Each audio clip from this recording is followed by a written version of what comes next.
ਸਤਿ ਸ਼੍ਰੀ ਅਕਾਲ। ਤੁਸੀਂ ਜੁੜੇ ਹੋਏ ਹੋ ਪੰਜਾਬੀ ਡੀਐਸਏ ਦੇ ਨਾਲ ਤੇ ਮੈਂ ਹਾਂ ਪ੍ਰਵੀਨ ਸ਼ਰਮਾ ਲੈ ਕੇ ਹਾਜ਼ਰ ਹਾਂ ਪ੍ਰੋਗਰਾਮ ਅਪਡੇਟ ਮਾਫ ਕਰਨਾ ਖਬਰ ਤੇ ਨਜ਼ਰ ਪ੍ਰੋਗਰਾਮ ਦੇ ਵਿੱਚ ਕਈ ਅਹਿਮ ਤੇ ਕਈ ਖਾਸ ਖਬਰਾਂ ਨੂੰ ਲੈ ਕੇ ਚਰਚਾ ਕਰਨ ਦੇ ਲਈ ਜੁੜ ਚੁੱਕੇ ਨੇ ਪੰਜਾਬ ਤੋਂ ਸੀਨੀਅਰ ਪੱਤਰਕਾਰ ਅਤੇ ਪੰਜਾਬ ਦੇ ਮੁੱਦਿਆਂ ਤੇ ਗੜਕਵੀਂ ਆਵਾਜ਼ ਦੇ ਵਿੱਚ ਆਵਾਜ਼ ਬੁਲੰਦ ਕਰਨ ਵਾਲੇ ਪੱਤਰਕਾਰ ਦੀਪਕ ਸ਼ਰਮਾ ਚਨਾਰਥਲ ਜੀ।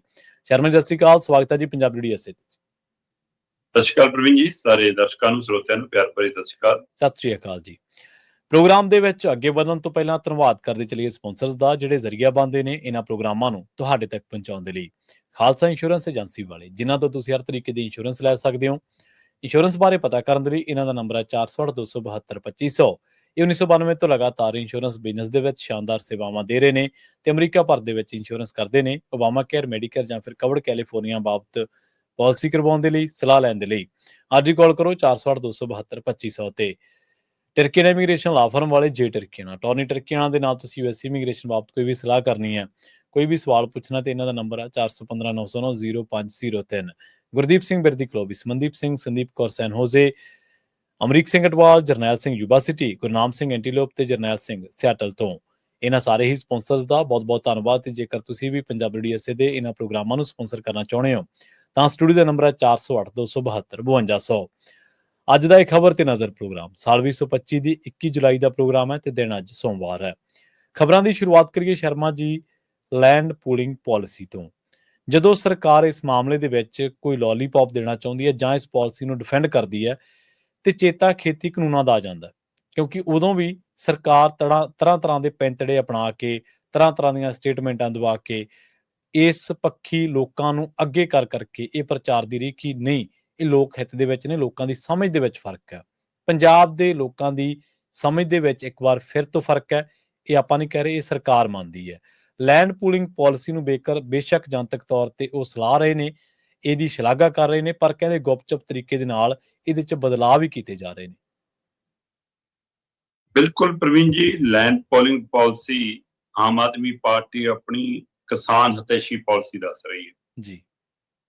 ਤੇ ਉਹ ਵੀ ਦਮ ਭਰਦੀ ਹੈ ਕਿ ਜਿਹੜੇ ਕਿਸਾਨਾਂ ਤੋਂ ਅਸੀਂ ਜ਼ਮੀਨ ਲੈ ਰਹੇ ਹਾਂ, ਜਿਹੜੇ ਪਿੰਡਾਂ ਦੀ ਜ਼ਮੀਨ ਆ ਰਹੀ ਹੈ, ਉਹ ਲੋਕ ਤਾਂ ਖੁਸ਼ ਨੇ। ਪਰ ਆਮ ਆਦਮੀ ਪਾਰਟੀ ਦੇ ਨੁਮਾਇੰਦੇ, ਆਮ ਆਦਮੀ ਪਾਰਟੀ ਦੇ ਲੀਡਰ, ਸਰਕਾਰ ਦੇ ਨੁਮਾਇੰਦੇ, ਮੰਤਰੀ, ਇੱਥੋਂ ਤੱਕ ਕਿ ਮੁੱਖ ਮੰਤਰੀ ਸਮਾਗਮਾਂ ਦੇ ਵਿੱਚ, ਸਟੇਜਾਂ ਤੋਂ, ਮੀਡੀਆ ਮੂਹਰੇ ਇਹਦਾ ਗੁਣਗਾਨ ਕਰ ਰਹੇ ਨੇ। ਪਰ ਜਿੱਥੋਂ ਵੀ ਉਹ ਗੁਣਗਾਨ ਕਰਦੇ ਨੇ ਉਹ 92 ਹੈ।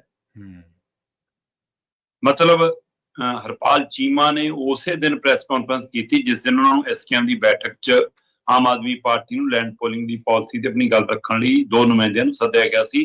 ਖੁਦ ਅਮਨ ਅਰੋੜਾ ਨੂੰ ਜਾ ਕੇ ਮਿਲ ਕੇ ਸੱਦਾ ਦਿੱਤਾ ਗਿਆ ਸੀ, ਉਹਨਾਂ ਨੇ ਹਾਮੀ ਵੀ ਭਰੀ ਸੀ ਜੀ। ਪਰ ਉੱਥੇ ਪਬਲਿਕ ਦੇ ਪਲੇਟਫਾਰਮ ਤੇ, ਲੋਕਾਂ ਦੀ ਕਚਹਿਰੀ 'ਚ ਜਾਂ ਕਿਸਾਨ ਜਥੇਬੰਦੀਆਂ ਦੇ ਮੂਹਰੇ, ਮੀਡੀਆ ਮੂਹਰੇ ਉਹ ਗੱਲ ਰੱਖਣ ਦੀ ਬਜਾਏ ਹਰਪਾਲ ਚੀਮਾ ਨੇ ਉਹ ਬੈਠਕ ਨਿਬੜਨ ਤੋਂ ਬਾਅਦ ਐਸਕੇਐਮ ਦੀ ਤੁਰੰਤ ਆਪਣੇ ਮੀਡੀਆ ਮੂਹਰੇ ਗੱਲ ਰੱਖਣੀ ਜ਼ਿਆਦਾ ਆਸਾਨ ਸਮਝੀ। ਉਹਨਾਂ ਨੇ ਜਦੋਂ ਪ੍ਰੈਸ ਕੀਤੀ ਤੇ ਪਤਾ ਹੈ ਕਿ ਜਿਹੜਾ ਮੀਡੀਆ ਸਰਕਾਰ ਬੁਲਾਉਂਦੀ ਹੈ, ਫਿਰ ਉਹਨੂੰ ਕਿੰਨਾ ਕੁ ਸਵਾਲ ਪੁੱਛਣ ਦਾ ਹੱਕ ਹੁੰਦਾ ਤੇ ਕਿੰਨਾ ਕੁ ਉਹਨਾਂ ਨੂੰ ਟੋਕਣ ਦਾ ਹੱਕ ਹੁੰਦਾ। ਤਹਿ ਜਿਹੇ ਸਵਾਲ ਹੁੰਦੇ ਨੇ, ਉਸ ਤਰ੍ਹਾਂ ਚੱਲਦਾ ਅੱਜ ਕੱਲ੍ਹ। ਸੋ ਉਹ ਇਸ ਲਈ ਉੱਥੇ 92 ਇੱਕ ਤਰ੍ਹਾਂ ਨਾਲ ਉਹ ਪੇਸ਼ ਕੀਤਾ। ਪਰ ਇਸ ਦੇ ਬਾਵਜੂਦ ਲੈਂਡ ਪੂਲਿੰਗ ਦਾ ਪਾਲਿਸੀ ਦਾ ਮੁੱਦਾ ਪੰਜਾਬ ਦੇ ਵਿੱਚ ਹੁਣ ਵੱਡਾ ਮੁੱਦਾ ਬਣਦਾ ਜਾ ਰਿਹਾ। ਔਰ ਬਿਲਕੁਲ ਤੁਸੀਂ ਦਰੁਸਤ ਫਰਮਾਇਆ ਕਿ ਇਹ 3 ਖੇਤੀ ਕਾਨੂੰਨ ਵਰਗਾ ਹੀ ਮਸਲਾ ਹੈ। ਜਿਸ ਤਰ੍ਹਾਂ 3 ਖੇਤੀ ਕਾਨੂੰਨ ਦੇ ਮਾਮਲੇ 'ਚ ਸੀਗਾ, ਬਿਲਕੁਲ ਉਸੇ ਤਰ੍ਹਾਂ ਅੱਗੇ ਵੱਧ ਰਹੀ ਹੈ ਗੱਲ। ਸੋ ਇਸ ਲਈ ਸਰਕਾਰ ਨੂੰ ਡਰ ਵੀ ਪੈਦਾ ਹੋ ਰਿਹਾ ਕਿ ਕਿਤੇ ਗੜਬੜ ਨਾ ਹੋ ਜਾਵੇ, ਸਾਡੇ ਉਲਟ ਨਾ ਚਲੀ ਜਾਵੇ ਗੱਲ। ਤਾਂ ਮੁੱਖ ਮੰਤਰੀ ਭਗਵੰਤ ਮਾਨ ਜੀ ਜਨਤਕ ਰੈਲੀ 'ਚੋਂ ਮੰਚ ਤੋਂ ਸੰਬੋਧਨ ਕਰਦੇ ਹੋਏ ਲੈਂਡ ਪੂਲਿੰਗ ਪਾਲਿਸੀ ਦਾ ਗੁਣਗਾਨ ਕਰ ਰਹੇ ਨੇ। ਉਹਦੀਆਂ ਤਾਰੀਫਾਂ ਦੇ ਪੁਲ ਬਣ ਰਹੇ ਨੇ, ਦੱਸ ਰਹੇ ਨੇ ਕਿ ਪੰਜਾਬ ਦੀ ਤਰੱਕੀ ਲਈ ਇਹ ਕਿੰਨੀ ਕਮਾਲ ਦੀ ਪਾਲਿਸੀ ਆ, ਜਿਹੜੀ ਕਿਸਾਨਾਂ ਨੂੰ ਤੇ ਪੰਜਾਬ ਦੀਆਂ ਜਥੇਬੰਦੀਆਂ ਨੂੰ ਸਮਝ ਨਹੀਂ ਆ ਰਹੀ, ਪਰ ਮੁੱਖ ਮੰਤਰੀ ਭਗਵੰਤ ਮਾਨ ਨੂੰ ਸਾਰੀ ਸਮਝ ਆ ਗਈ। ਹੁਣ ਇਹ ਵੀ 92 ਆ ਜੀ। ਤੁਸੀਂ ਥੱਲੇ ਸਵਾਲ ਨਹੀਂ ਲੈ ਰਹੇ, ਆਪਣਾ ਭਾਸ਼ਣ ਦੇ ਕੇ ਤੁਸੀਂ ਉਹ ਜਾਣਾ। ਫਿਰ ਕੱਲ ਮੰਤਰੀ ਸਾਹਿਬ ਵੀ ਲੱਗੇ ਵੀ ਸੀ, ਮੁੰਡੀਆਂ ਹੋਰੀ, ਹਰਮੀਤ ਮੁੰਡੀਆਂ ਹੋਰੀ, ਉਹ ਵੀ ਕੱਲ ਇਹਦਾ ਖੂਬ ਗੁਣਗਾਨ ਕਰਦਿਆਂ ਇਹ ਵੀ ਗੱਲਾਂ ਰਾਜ਼ ਖੁੱਲਣ ਲੱਗੀਆਂ ਕਿ ਜਿਹੜਾ ਨੋਟੀਫਿਕੇਸ਼ਨ ਕੀਤਾ ਸੀ ਇਹਨਾਂ ਨੇ, ਉਹਦੇ ਵਿੱਚ 154 ਪਿੰਡਾਂ ਦੀ ਗੱਲ ਸੀ। ਠੀਕ ਹੈ ਜੀ। 158 ਕਿ 158 ਪਿੰਡਾਂ ਦੀ ਜ਼ਮੀਨ ਲੈ ਰਹੇ ਆ, ਹੂੰ ਪਰ ਮੰਤਰੀ ਸਾਹਿਬ ਕੱਲ ਪ੍ਰੈਸ ਕਾਨਫਰੰਸ 164 ਕਿਉਂ ਦੱਸ ਰਹੇ ਸੀ ਫਿਰ? ਠੀਕ ਹੈ। ਕੀ ਇਹਦਾ ਮਤਲਬ ਗੁਪਚੁਪ ਤਰੀਕੇ ਨਾਲ ਪਿੰਡ ਵੀ ਵਧਾ ਲਏ, ਜ਼ਮੀਨਾਂ ਐਕਵਾਇਰ ਕਰਨ ਦਾ ਦਾਇਰਾ ਵੀ ਵਧਾ ਲਿਆ, ਹੂੰ ਤੇ ਇਸ ਕਹਿ ਰਹੇ ਕਿ ਇਹਨਾਂ ਨੇ ਤਾਂ ਸਾਰੇ ਥਾਂ ਹੜੱਪਾ ਮਾਰਨਾ। ਹੂੰ ਤੇ ਇਸੇ ਤਰੀਕੇ ਨਾਲ ਜਦੋਂ ਇਹ 30,000 ਵਾਲਾ ਮੁੱਦਾ ਨਾਲ ਲੈ ਕੇ ਆਏ ਸੀ ਪਾਲਿਸੀ ਦੇ ਨੋਟੀਫਿਕੇਸ਼ਨ ਦੇ ਵਿੱਚ, ਹੂੰ ਕਿ ਜਿਹੜੇ ਕਿਸਾਨ ਦੀ ਜ਼ਮੀਨ ਆਊਗੀ ਇਹਦੇ ਵਿੱਚ ਉਹ ਜਦੋਂ ਤੱਕ ਡਿਵੈਲਪ ਨਹੀਂ ਹੋ ਜਾਂਦੀ, ਵੈਸੇ 3 ਸਾਲ ਦਾ ਸਮਾਂ ਦੇ ਰਹੇ ਨੇ, ਪਰ ਫਿਰ ਇਹ ਵੀ ਲਿਖਦੇ ਨੇ ਕਿ ਜਦੋਂ ਤੱਕ ਡਿਵੈਲਪ ਹੋ ਕੇ ਨਹੀਂ ਅਮਲੀ ਰੂਪ ਆ ਜਾਂਦਾ ਤਦ ਤੱਕ ਉਹਨੂੰ ਹਰ ਸਾਲ 1 ਏਕੜ ਪਿੱਛੇ 30,000 ਮਿਲੂਗਾ। ਹੂੰ ਜਿਹਦੀ ਹੁਣ 1 ਏਕੜ 1.5 ਏਕੜ 2 ਏਕੜੇ ਹੈ, ਉਹਦਾ ਦੱਸੋ ਜੀ ਸਾਲ ਦੇ 30,000 ਨਾਲ ਕੀ ਬਣੂਗਾ? ਕੀ ਬਣੂਗਾ? ਸਹੀ ਗੱਲ ਹੈ, ਬਿਲਕੁਲ ਸਹੀ। ਪਰ 19 ਸਾਲ ਹੈ ਜਿੰਨੇ ਸਾਲ ਤੁਸੀਂ ਕਹਿੰਦੇ ਡਿਵੈਲਪ ਨਹੀਂ, ਉਹ ਤੋਂ ਬਾਅਦ ਜੀ ਹੂੰ ਉਹਦਾ ਵਸੇਬੇ ਦਾ ਕੀ ਹੈ ਜੀ? ਇਹ ਕੋਈ ਹਿੱਲਾ ਵਸੀਲਾ ਨਹੀਂ। ਜੀ ਪਰ ਜਦੋਂ ਕਿਹਾ ਕਿ ਆਹ 30,000 ਵਾਲਾ ਮੁੱਦਾ ਸਾਡੇ ਖਿਲਾਫ ਹੈ, ਇਹ ਵੀ ਇੱਕ ਕਾਰਨ ਹੈ ਕਿ ਲੈਂਡ ਪੂਲਿੰਗ ਪਾਲਿਸੀ ਦੇ ਵਿਰੋਧ ਦਾ, ਹੂੰ ਫਿਰ ਕਹਿੰਦੇ ਅਸੀਂ ਇਹਨੂੰ 3 ਸਾਲ ਬਾਅਦ ਵਧਾ ਕੇ 50,000 ਕਰ ਦਾਂਗੇ, ਹੂੰ ਤੇ ਉਸ ਤੋਂ ਬਾਅਦ ਜੇ ਤੈਅ ਸਮੇਂ 'ਚ ਜੀ ਇਹ ਡਿਵੈਲਪ ਨਹੀਂ ਹੁੰਦਾ ਫਿਰ 1 ਲੱਖ ਹੋ ਜਾਊਗਾ ਜੀ, ਤੇ ਹਰ ਸਾਲ ਫਿਰ ਉਸ ਤੋਂ ਬਾਅਦ 10,000 10% ਦੇ ਹਿਸਾਬ ਨਾਲ ਵਾਧਾ ਹੋਊਗਾ। ਹੂੰ ਇਹ ਮੂੰਹਜ਼ਬਾਨੀ ਗੱਲਾਂ ਨੇ, ਇਹ ਲੋਲੀਪੌਪ ਨੇ, ਜਾਂ ਇਹ ਪਾਲਿਸੀ ਦਾ ਹਿੱਸਾ ਬਣ ਰਹੀਆਂ ਨੇ, ਜਾਂ ਤੁਸੀਂ ਇਹ ਕਹਿਣਾ ਚਾਹੁੰਦੇ ਹੋ ਕਿ ਤੁਹਾਡਾ ਡਿਵੈਲਪ ਕਰਨ ਦਾ ਕੋਈ ਤਰੀਕਾਕਾਰ ਸਮਾਂ ਹੱਦ ਹੈ ਹੀ ਨਹੀਂ ਹੈਗਾ, ਤੁਹਾਨੂੰ ਆਪ ਲੱਗ 3 ਸਾਲ 5 ਸਾਲ ਤੁਸੀਂ ਤਿਆਰ ਨਹੀਂ ਕਰ ਸਕਦੇ, ਹੂੰ ਤੁਸੀਂ ਇਸ ਲਈ ਇਸ ਪਾਲਿਸੀ ਤੇ ਆ ਰਹੇ ਹੋ। ਸੋ ਕੁਝ ਗੱਲਾਂ ਮਤਲਬ ਸ਼ਾਰਟ ਦੇ ਵਿੱਚ ਕੀਤੀਆਂ ਜਾ ਰਹੀਆਂ ਨੇ, ਬਾਅਦ ਚੋਂ ਇੱਕ ਪਰਚੀ ਦਾ ਨੋਟੀਫਿਕੇਸ਼ਨ ਜਾਂ ਕੱਢਿਆ ਜਾ ਰਿਹਾ, ਜਿਵੇਂ ਏਦਾਂ ਦੀਆਂ ਕੁਝ ਗੱਲਾਂ ਵੀ ਸਾਹਮਣੇ ਆ ਰਹੀਆਂ। ਸੋ ਕੁੱਲ ਮਿਲਾ ਕੇ ਇਹ ਬੜਾ ਝੋਲਮੋਲ ਬਣਦਾ ਜਾ ਰਿਹਾ, ਕਿਉਂਕਿ ਇਹਦੇ ਵਿੱਚ ਸੀਗਾ ਕਿ ਜੇ ਤੁਸੀਂ ਛੋਟੇ ਹੋ, 1 ਏਕੜ ਤੋਂ ਘੱਟ ਵਾਲੇ ਹੋ, ਫਿਰ ਤੁਹਾਡੀ ਜ਼ਮੀਨ ਤਾਂ ਲੈ ਲਈ ਜਾਊਗੀ, ਪਰ ਤੁਹਾਨੂੰ ਬਦਲ 150 ਗਜ ਵਾਲਾ ਜਿਹੜਾ 1 ਕਿੱਲੇ ਤੋਂ ਉੱਪਰ ਮਿਲਣਾ ਜਾਂ ਉਹ ਮਿਲਣਾ, ਉਹ ਫਿਰ ਤੁਹਾਨੂੰ ਤਾਂ ਨਹੀਂ ਮਿਲਣਾ, ਤੁਹਾਡਾ ਤਾਂ 1 ਕਿੱਲਾ ਵੀ ਨਹੀਂ ਬਣਦਾ। ਹੁਣ ਇਹਦੇ ਵਿੱਚ ਵੀ ਇਹ ਲਿਆਏ ਕਿ ਜੀ ਜਾਂ ਤਾਂ 8 ਕਿਸਾਨ ਇਕੱਠੇ ਹੋ ਜਾਓ, ਜਾਂ ਬਲੱਡ ਰਿਲੇਸ਼ਨ ਵਾਲੇ ਇਕੱਠੇ ਕਰਕੇ ਆਪਣੀ ਜ਼ਮੀਨ ਓਨੀ ਕਰ ਲਓ, ਫਿਰ ਤੁਹਾਨੂੰ ਉਸ ਹਿਸਾਬ ਨਾਲ ਜੋ ਬਾਕੀਆਂ ਨੂੰ ਮਿਲ ਰਿਹਾ ਉਵੇਂ ਤੁਹਾਨੂੰ ਪਲਾਟ ਮਿਲਣਾ ਹੈ ਜਾਂ ਸ਼ੋਰੂਮ ਮਿਲਣਾ, ਬੂਥ ਮਿਲਣਾ, ਫਿਰ ਤੁਸੀਂ ਵੀ ਉਹ 'ਚ ਆ ਜਾਓਗੇ। ਪਰ ਉਹਨੂੰ ਡਿਵੈਲਪ ਕਰਨ ਦੇ ਚਾਰਜ ਤੁਸੀਂ ਦੇਣੇ ਆ ਬਾਅਦ ਚੋਂ ਸਾਰਿਆਂ ਨੇ, ਉਹ ਸਾਰੇ ਕਿਸਾਨਾਂ ਤੇ ਹੀ ਹੈ। ਕਮਾਲ ਦੀ ਮਤਲਬ ਤੁਸੀਂ 1 ਏਕੜ ਪਿੱਛੇ ਦੇ ਰਹੇ ਹੋ 30,000, ਤੇ ਜੇ 1 ਏਕੜ ਮੰਨ ਲਓ ਕਿਸੇ ਦੇ 10 ਏਕੜ ਨੇ, ਉਹਨੂੰ ਵਾਪਸ 2 ਏਕੜ ਮਿਲ ਜਾਣੇ ਆ, ਉਹਨੂੰ ਡਿਵੈਲਪ ਕਰਨੇ ਉਹਨੇ ਦੇਣੇ ਆ 2 ਕਰੋੜ। ਤੇ ਦੱਸੋ ਫਿਰ ਹਿਸਾਬ ਤਾਂ ਦੱਸ ਦਿਓ ਕਿ ਕਿਸਾਨ 2 ਕਰੋੜ ਕਿੱਥੋਂ ਲਿਆਊਗਾ, ਕਰੋੜ ਕਿੱਥੋਂ ਲਿਆਊਗਾ, 5 ਕਰੋੜ ਕਿੱਥੋਂ ਲਿਆਊਗਾ? ਇੱਕ ਤਾਂ ਤੁਸੀਂ ਘਰ ਹਜ਼ਾਰ ਦਾ, ਦੂਆ ਕਹਿੰਦੇ ਤੇਰਾ ਡਿਵੈਲਪਿੰਗ ਚਾਰਜ ਤੇਰੇ ਤੇ ਪੈਣੇ ਆ। ਇਹ ਬਹੁਤ ਵੱਡਾ ਝੋਲਮੋਲ ਚੱਲ ਰਿਹਾ। ਸਹੀ। ਤੇ ਇਸ ਲਈ ਇਹ ਗੁਪਤ ਤਰੀਕੇ ਨਾਲ ਇਹਨੂੰ ਬਦਲ ਕੇ ਇਹ ਵੀ ਦੱਸਣ ਦੀ ਕੋਸ਼ਿਸ਼ ਕਰ ਰਹੇ ਸੀ ਦਰੁਸਤ ਕਰ ਰਹੇ, ਜਾਂ ਇਹਨਾਂ ਨੂੰ ਇਹ ਡਰ ਪੈ ਗਿਆ ਕਿ ਇਹਦੇ ਵਿਰੁੱਧ ਆਵਾਜ਼ ਉੱਠੂਗੀ। ਰਾਜਨੀਤਿਕ ਤਾਂ ਨਾ ਵੀ ਜੁਟ ਗਈਆਂ, ਠੀਕ ਹੈ, ਕਾਂਗਰਸ ਵੀ ਲੱਗੀ ਹੈ, ਕੱਲ ਧਰਨਾ ਲਾਇਆ ਸੀ ਉਹਨਾਂ ਨੇ ਚੰਗਾ ਮੋਹਾਲੀ ਦੇ ਵਿੱਚ। ਅੱਜ ਜਿਹੜੇ ਮੌਸਮ ਦੀ ਮਾਰ ਕਰਕੇ ਅੱਗੇ ਲਿਆਏ ਸੀਗੇ 15 ਤੋਂ 22 ਤੇ, ਹੁਣ ਦੇਖਦੇ ਹਾਂ ਅੱਜ 22 ਵੀ ਹੈਗੀ ਆ, ਅੱਜ ਅਕਾਲੀ ਦਲ ਦਾ ਧਰਨਾ ਹੈ ਨਾ, ਉਹ ਵੀ ਇਸ ਮਸਲੇ ਦੀ ਧਰਤੀ ਤੇ ਐਸਕੇਐਮ ਨੇ ਆਪਣੇ ਪ੍ਰੋਗਰਾਮ ਦੇ ਹੀ ਦਿੱਤੇ ਨੇ। ਐਸਕੇਐਮ ਦੀ ਰਾਸ਼ਟਰੀ ਟੀਮ 'ਚ ਵੀ ਬੈਠਕ ਹੋ ਕੇ ਮਤੇ ਤੈਅ ਹੋ ਗਏ ਨੇ ਕਿ ਠੀਕ ਹੈ ਜੀ 30 ਝੰਡਾ ਦੇ ਟਰੈਕਟਰ ਮਾਰਚ, 24 ਅਗਸਤ ਨੂੰ ਵੱਡੀ ਮਹਾਰੈਲੀ, ਮਹਾਪੰਚਾਇਤ। ਸੋ ਇਸ ਲਈ ਐਸਕੇਐਮ ਸਣੇ ਬਾਕੀ ਧਿਰਾਂ ਵੀ ਤੇ ਜਾਗਰੂਕ ਨੇ, ਪਰ ਸਰਕਾਰ ਆਪੇ ਆਪਣੀ ਪਾਲਿਸੀ ਦੇ ਬਚਾਅ ਕਰਨ 'ਚ ਲੱਗੀ ਹੈ। ਇਹਦਾ ਮਤਲਬ ਉਹਨੂੰ ਡਰ ਤਾਂ ਹੈ ਕਿਤੇ ਨਾ ਕਿਤੇ ਕਿ ਇਹਦੇ ਖਿਲਾਫ ਇੱਕ ਮਾਹੌਲ ਬਣ ਰਿਹਾ, ਲੋਕ ਚੇਤਨ ਹੋ ਰਹੇ ਨੇ ਆਪਣੀਆਂ ਜ਼ਮੀਨਾਂ ਨੂੰ ਲੈ ਕੇ, ਆਪਣੀ ਮਿੱਟੀ ਨੂੰ ਲੈ ਕੇ। ਨਹੀਂ ਦੇਖੋ, ਮਾਹੌਲ ਤਾਂ ਬਣ ਰਿਹਾ ਸ਼ਰਮਾ ਜੀ, ਦੇ ਵਿੱਚ ਤਾਂ ਕੋਈ ਦੋ ਰਾਏ ਹੈ ਹੀ ਨਹੀਂ ਗੀ। ਲੋਕ ਇਕਜੁੱਟ ਨੇ, ਲੋਕ ਵਿਰੋਧ ਕਰ ਰਹੇ ਨੇ। ਲੋਕ ਜਦੋਂ ਉੱਠਦੇ ਨੇ ਫੇਰ ਹੀ ਵਿਰੋਧੀ ਧਿਰਾਂ ਉੱਠਦੀਆਂ ਨੇ ਨਾ, ਨਹੀਂ ਅੱਗੇ ਕਿੰਨੇ ਕੁ ਮਾਮਲਿਆਂ ਤੇ ਵਿਰੋਧੀ ਧਿਰਾਂ ਉੱਠੀਆਂ ਨੇ, ਉਹਨਾਂ ਨੇ ਕਿੰਨੇ ਕੁ ਮਾਮਲਿਆਂ ਤੇ ਸੜਕ ਮੱਲੀ ਹੈ। ਉਹਨਾਂ ਨੂੰ ਪਤਾ ਵੀ ਇਹ ਮੁੱਦਾ ਵੱਡਾ ਬਣੂਗਾ ਜਾਂ ਬਣ ਚੁੱਕਿਆ, ਤੇ ਸਰਕਾਰ ਨੂੰ ਵਿਰੋਧ ਦਾ ਸਾਹਮਣਾ ਕਰਨਾ ਪਊਗਾ, ਤੇ ਚਲੋ ਹੋਰ ਨਹੀਂ ਤਾਂ ਆਪਾਂ ਸਿਆਸੀ ਰੁਟੀਆਂ ਸੇਕ ਲਓ। ਲੋਕਾਂ ਨੂੰ ਇਹ ਵੀ ਚਲੋ ਹੋਰ ਕਿਸੇ ਕੰਮ ਤਾਂ ਨਹੀਂ ਆਉਂਦੇ, ਘੱਟੋ ਘੱਟ ਚਲੇ ਇਸ ਕੰਮ 'ਚ ਸਾਡੇ ਵਿਰੋਧ ਦੇ ਨਾਲ ਤਾਂ ਖੜ ਗਏ। ਲੋਕਾਂ ਨੂੰ ਇੰਨਾ ਆਸਰਾ ਹੀ ਬਥੇਰਾ ਇਹਨਾਂ ਦਾ। ਅਗਲੀ ਗੱਲ ਕਰੀਏ ਸਿਆਸਤ ਦੀ ਇੱਕ ਹੋਰ ਜਿਹੜੀ ਦਿਲਚਸਪ ਵੰਨਗੀ ਦੇ ਬਾਰੇ, ਦਿਲਚਸਪ ਖਬਰ ਦੇ ਬਾਰੇ। ਜਾਖੜ ਜਿਹੜੇ ਕਿ ਕਦੇ ਬਾਦਲ ਪਰਿਵਾਰ ਨੂੰ ਪਾਣੀ ਪੀ ਪੀ ਕੇ ਕੋਸਦੇ ਹੁੰਦੇ ਸਨ, ਅਨਾਜ ਘੁਟਾਲਾ ਜਾਖੜ ਨੇ ਉਜਾਗਰ ਕੀਤਾ ਸੀਗਾ ਵੀ ਆਹ ਸਕੂਟਰਾਂ ਦੇ ਨੰਬਰ, ਆ ਫਲਾਣੇ ਨੰਬਰ ਆ, ਵਿਧਾਨ ਸਭਾ ਦੇ ਵਿੱਚ ਵੀ ਲੈ ਕੇ ਆਏ ਸੀਗੇ। ਉਹ ਕਹਿੰਦੇ ਵੀ ਜੇ ਗੱਲ ਬਣ ਸਕਦੀ ਹੈ ਤਾਂ ਅਕਾਲੀ ਭਾਜਪਾ ਗੱਠਜੋੜ ਨਾਲ ਹੀ ਬਣ ਸਕਦੀ ਹੈ। ਪੈਰਵਾਈ ਕਰਦੇ ਨਜ਼ਰ ਆ ਰਹੇ ਨੇ ਇਸ ਗੱਠਜੋੜ ਦੀ। ਬਿਲਕੁਲ, ਸੁਨੀਲ ਜਾਖੜ ਵੈਸੇ ਪੰਜਾਬ ਦੇ ਵਿੱਚ ਨਾ ਉਹਨਾਂ ਸੁਹਿਰਦ ਲੀਡਰਾਂ 'ਚ ਗਿਣੇ ਜਾਂਦੇ ਨੇ ਜਿਹੜੇ ਪੰਜਾਬ ਦੀ ਨਬਜ਼ ਪਛਾਣਦੇ ਜੀ। ਜਾਖੜ ਨੂੰ ਇਹ ਸਮਝਦਾ ਲੀਡਰ ਮੰਨਿਆ ਜਾਂਦਾ। ਸ਼ਾਇਦ ਇਸੇ ਲਈ ਹੁਣ ਇਹ ਵੀ ਮੰਨਿਆ ਜਾਂਦਾ ਕਿ ਉਹ ਇਕੱਲੇ ਹੀ ਆਪਣੀ ਸਮਝ ਦੇ ਹਿਸਾਬ ਨਾਲ ਬੀਜੇਪੀ ਦੀ ਲਾਈਨ ਦੇ ਉਲਟ ਜਾ ਕੇ ਪੰਜਾਬ ਦੇ ਮੁੱਦਿਆਂ ਤੇ ਬੋਲ ਰਹੇ ਨੇ। ਕਿਉਂਕਿ ਜਿਵੇਂ ਉਹ ਲਗਾਤਾਰ ਪੰਜਾਬ ਦੇ ਉਹਨਾਂ ਮਸਲਿਆਂ ਦੀ ਪੈਰਵੀ ਕਰਦੇ ਨੇ ਜਿਹੜੇ ਮਸਲਿਆਂ ਨੂੰ ਕਦੇ ਤੱਤੇ ਚਿਮਟੇ ਨਾਲ ਵੀ ਬੀਜੇਪੀ ਛੂੰਹਦੀ ਨਹੀਂ, ਤੇ ਬੀਜੇਪੀ ਅਜੇ ਵੀ ਉਸ ਏਜੰਡੇ ਤੇ ਨਹੀਂ ਆ ਰਹੀ ਜਿਹੜੇ ਏਜੰਡੇ ਤੇ ਜਾਖੜ ਲਿਆ ਰਹੇ ਨੇ ਜਾਂ ਜਾਖੜ ਆਏ ਹੋਏ ਨੇ ਖੁਦ।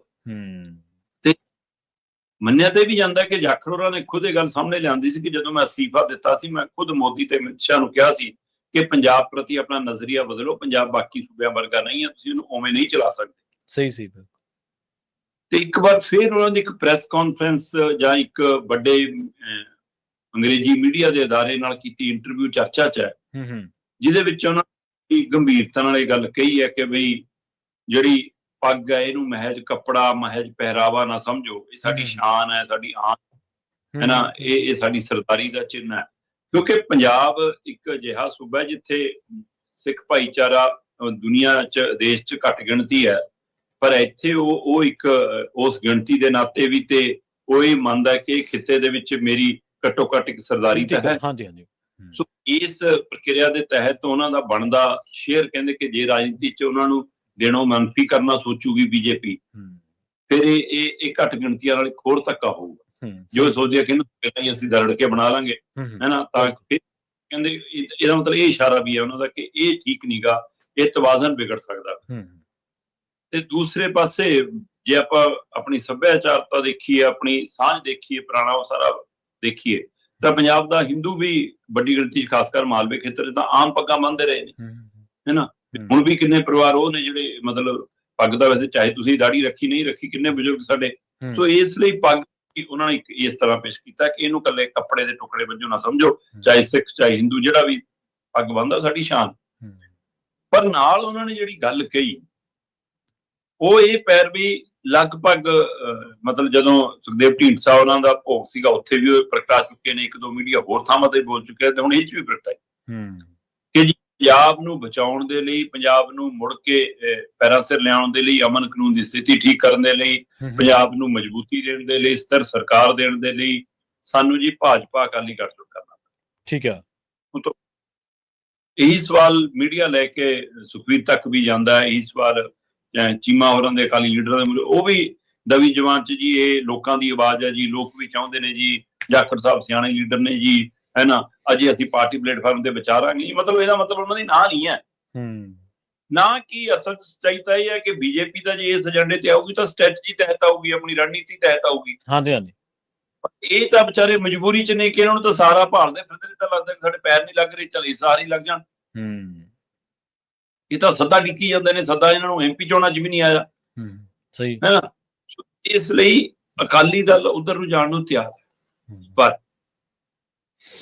ਬੀਜੇਪੀ ਦੇ ਹੋਰ ਲੀਡਰ ਕੋਈ ਇਸ ਗੱਲ ਤੇ ਅਜੇ ਖੁੱਲ ਕੇ ਨਹੀਂ ਬੋਲ ਰਹੇ। ਤੇ ਬੀਜੇਪੀ ਦੇ ਲੀਡਰ ਚਾਹੁੰਦੇ ਨੇ ਕਿ ਇਕੱਲੇ ਲੜੋ।